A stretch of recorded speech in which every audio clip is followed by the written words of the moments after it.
Bonjour chers camarades boursicotteurs, j'espère que vous allez bien. La Banque du Canada qui en a surpris plus d'un aujourd'hui avec une nouvelle hausse de taux directeur alors qu'on pensait qu'elle avait officiellement déclaré cette pause en janvier dernier de hausse de taux directeur. Clairement, elle avait laissé la porte ouverte à de nouvelles hausses et aujourd'hui, elle a procédé d'une nouvelle hausse de 25 points de base. Quelles ont été les raisons qui ont poussé la Banque du Canada à soulever son taux directeur encore une fois? Et est-ce que la Banque du Canada va procéder à des hausses supplémentaires? C'est ce que je vais couvrir dans ma vidéo. Avant de commencer, je vous rappelle que pour soutenir mon travail, la meilleure façon de le faire, c'est de rejoindre ma chaîne. Ça vous donne aussi accès aux directs qui ont lieu tous les jeudis. Alors, commençons par analyser la décision de la politique monétaire de la Banque du Canada et je vais aussi faire un petit mea culpa de mon côté. La Banque du Canada qui soulève son taux directeur, qui augmente son taux directeur de 25 points de base pour le faire passer de 4,5 à 4,75 %. Plusieurs participants du marché ont été surpris parce que la banque avait essentiellement décrété une pause en janvier dernier et on s'attendait à ce que la banque maintienne son taux directeur au courant des prochains mois. Ce n'est pas le cas et les raisons qui ont poussé la Banque du Canada à augmenter son taux directeur, eh bien, en fait, il y en a deux principales. La première, et ici, je vous lis une partie du communiqué. Au Canada, l'économie a été plus vigoureuse que prévu au premier trimestre de 2023. La croissance du produit intérieur brut ayant atteint 3,1 %.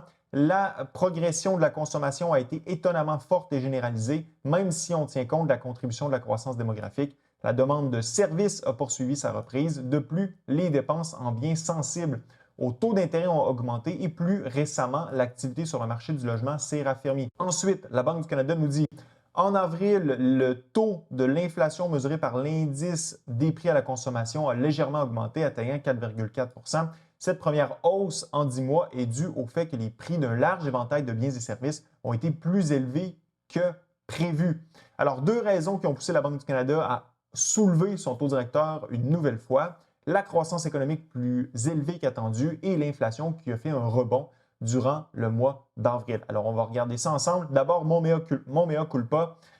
Oui, parce que plusieurs économistes, on a vu ça dans les médias, que ce soit du côté de la presse, du côté de Bloomberg, ont avancé que la Banque du Canada pourrait potentiellement soulever ou relever son taux directeur une nouvelle fois. Je faisais partie de ceux qui anticipaient le maintien du statu quo. Clairement, je me suis trompé de ce côté-là. Par contre, est-ce que je suis en accord avec la décision de la politique monétaire de la Banque du Canada? Non, et je vous explique pourquoi. D'abord, si on parle de croissance économique, oui, lors du premier trimestre de 2023, la croissance économique au pays a été plus élevée qu'attendue, du moins pour ce qui était des anticipations de la Banque du Canada. La croissance est sortie à 3,1 %. J'avais d'ailleurs fait une vidéo là-dessus pour couvrir ça et pour justement vous expliquer pourquoi je ne pensais pas que ça allait être un facteur déterminant dans la prise de décision de la Banque du Canada. Parce que ce sont des données essentiellement qui sont derrière nous, qui sont passées. L'économie actuelle n'est clairement pas dans le même état qu'elle pouvait l'être il y a 3 mois. Mais la Banque du Canada en a jugé autrement.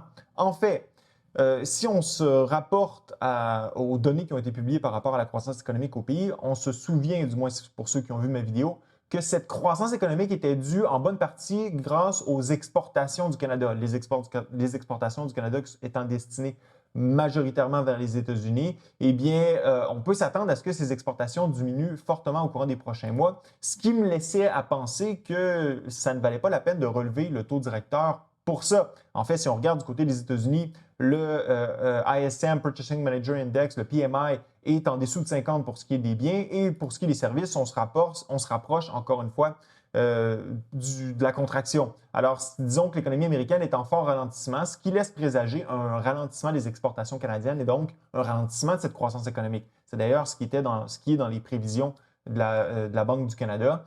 Mais la Banque du Canada a tenu bon d'y réagir. Deuxième facteur, on parle de l'inflation. Oui, parce qu'en avril, l'inflation a passé de 4,3 à 4,4 %. Donc, un petit rebond du côté de l'inflation au pays et la Banque du Canada a cru bon d'y réagir. Est-ce qu'on a surréagi par rapport à l'inflation? Du moins, je pense que c'est mon opinion parce que lorsqu'on regarde les mesures fondamentales de l'inflation, mesures qui devraient être normalement suivies par la Banque du Canada, la décroissance de l'inflation se poursuit. Et c'est important de mentionner que la tendance inflationniste au pays est clairement à la baisse. Est-ce que parce qu'on rebondit de 10 points de base sur un mois, ça signifie que l'inflation repartit à la hausse? Je ne crois pas, du moins c'est mon opinion. Maintenant, ceci étant dit, on peut aussi lire dans les médias, dans certains médias financiers comme Bloomberg, que l'économie canadienne semble immunisée aux hausses de taux d'intérêt. Est-ce que c'est le cas? On a même la vice-première ministre du Canada, Chrystia Freeland, qui nous a dit aujourd'hui que le Canada, en fait, il n'y avait pas de pays mieux placé que le Canada pour avoir un atterrissage en douceur de son économie. Bon, j'ai tendance à dire que c'est probablement le contraire et je vous explique pourquoi. Non, le Canada n'est pas immunisé aux hausses de taux directeurs. Il s'agit de regarder la composition de la dette des ménages canadiens pour comprendre pourquoi les hausses de taux directeurs actuellement n'ont pas l'effet escompté. Bon, le premier élément que je veux vous montrer, c'est effectivement les ménages canadiens sont parmi les plus endettés au monde. On parle d'une dette qui équivaut à 180 de leurs revenus. Là-dedans, bien sûr, on a la dette hypothécaire, mais c'est justement cette dette-là qui détermine un peu le mouvement de l'économie. Et on va retourner justement à la composition de cette dette hypothécaire. Si vous vous rappelez, je vous avais présenté le rapport sur la stabilité financière au pays. Et dans ce rapport, on pouvait comprendre que les hypothèques canadiennes allaient être en majorité, donc les hypothèques qui avaient cours en février 2023, allaient être majoritairement renouvelées à la fin de 2023 pour 47,2 d'entre elles et à la fin de 2024 pour 65 d'entre elles. Donc, ça explique justement ce décalage entre la hausse des taux directeurs et leur effet dans l'économie. Pour que ces hausses de taux directeurs prennent effet dans l'économie, eh bien, il faut qu'elles aient un effet sur la dette. Et c'est lorsque cette dette est renouvelée qu'elles prennent entièrement leur effet. Si vous avez une hypothèque actuellement à taux fixe à 2 que vous renouvelez l'an prochain à 5 clairement, ça va avoir un impact sur votre portefeuille et ça va avoir un impact sur l'économie parce que les centaines de dollars en plus que vous allez devoir payer en hypothèque, eh bien, vous ne pourrez pas les dépenser dans l'économie. Alors, ce qui me laisse à croire que la Banque du Canada est un peu trop réactive. Autre élément qu'il faut aussi prendre en compte, c'est que le Canada est un pays qui est très affecté par une bulle immobilière. Et là, ici, je vous présente des données de l'IMF.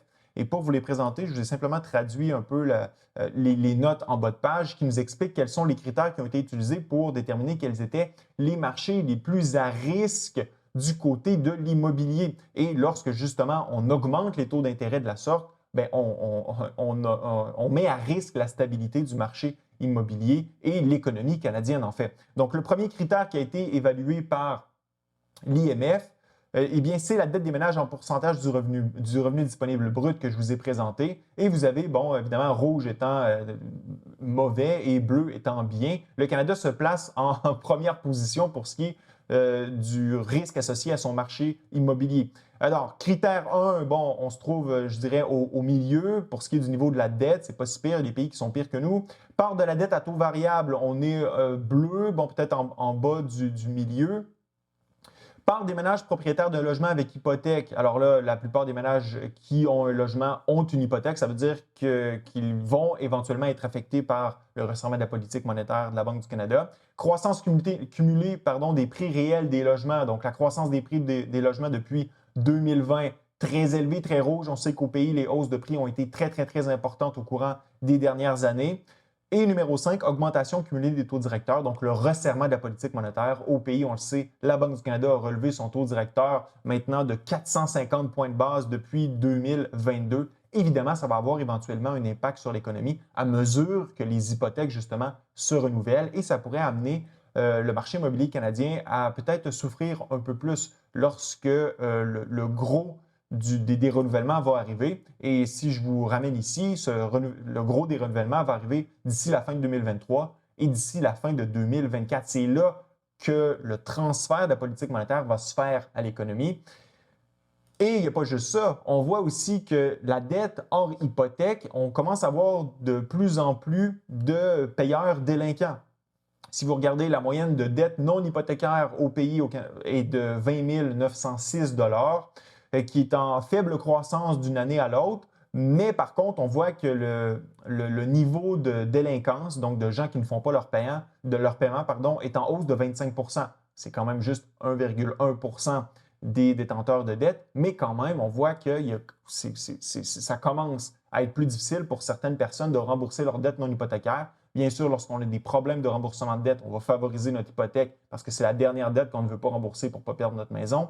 Et on va commencer à justement peut-être passer certains paiements sur les cartes de crédit, sur les paiements de véhicules. Bien, c'est ce qu'on voit, c'est ce qui est en train de se produire à la marge chez certains ménages canadiens. Maintenant, est-ce que les hausses de taux directeurs vont se poursuivre du côté de la Banque du Canada? Eh bien, selon certains analystes sur Bloomberg, selon les futures, bien oui, il pourrait y avoir une hausse supplémentaire. Donc, on pourrait avoir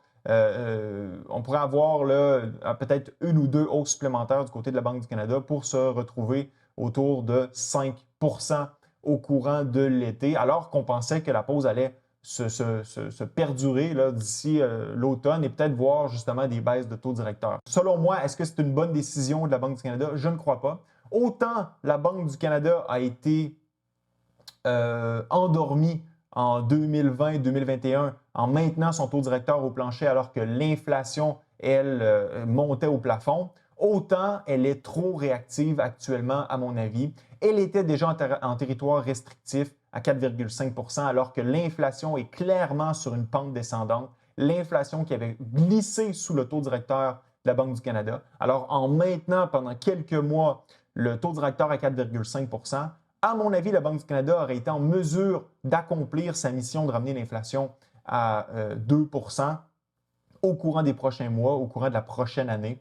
Est-ce qu'il pourrait avoir des conséquences importantes en étant trop réactif et en augmentant le taux directeur? Oui, la Banque du Canada pourrait peut-être approfondir la récession qui s'annonce, justement en mettant des ménages à risque au-delà du risque auquel ils devraient être exposés, notamment lorsque la masse d'hypothèques va être renouvelée au courant des prochains mois. Donc, c'est à surveiller. À mon avis, ce n'est pas une bonne décision. C'est une décision qui est hyper réactive.